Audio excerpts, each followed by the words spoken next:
Between July and September, the Swiss company Nord Stream 2, which is planning the construction of the Nord Stream 2 gas pipeline from the Russian coast to Germany, spent at least $880,000 on lobbying their own interests in Washington with respect to the implementation of the project under the new U.S. sanctions, RBC reports.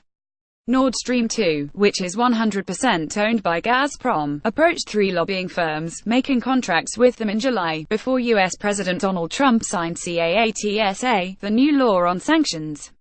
The firm Capital Counsel received $150,000 from Gazprom, Hawksbill Group $80,000, and Robert E. Global $650,000, according to the discovery of Nord Stream 2 in the database on lobbyist activity in the U.S. Senate.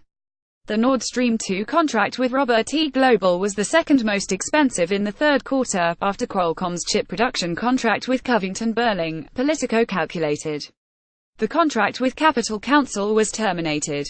Nord Stream 2 gave the firms the task of lobbying matters related to the U.S.'s position on the Nord Stream 2 gas pipeline, including the effect of potential financial sanctions on the project.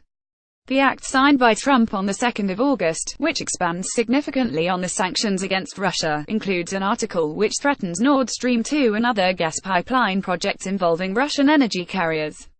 According to the act, the U.S. president, in coordination with America's allies, could introduce a ban on significant involvement in Russian projects to export hydrocarbons.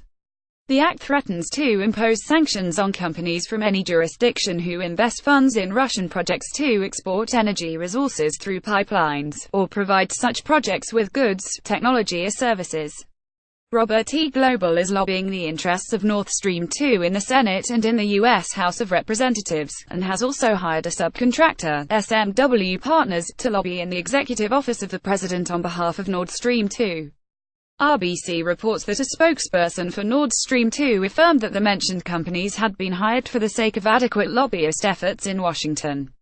It's important for the American legislators and interested parties to be correctly informed about the Nord Stream 2 project and its significance for Europe, the Nord Stream 2 spokesperson said.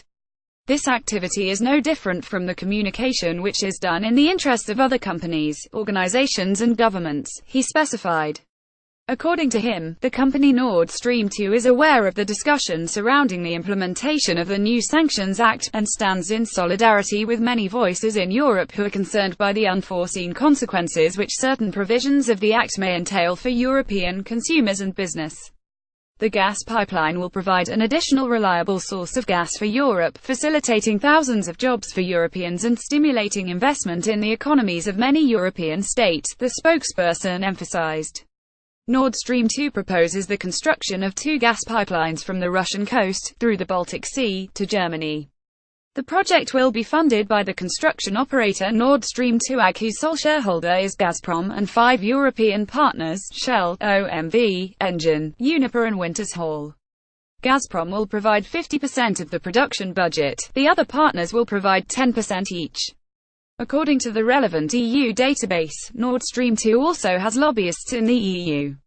The company's annual budget for lobbying in Europe is €400,500, and an additional €200,400, which it pays annually to external lobbyists. Nord Stream 2 Gazprom, Russian gas, Russia comments.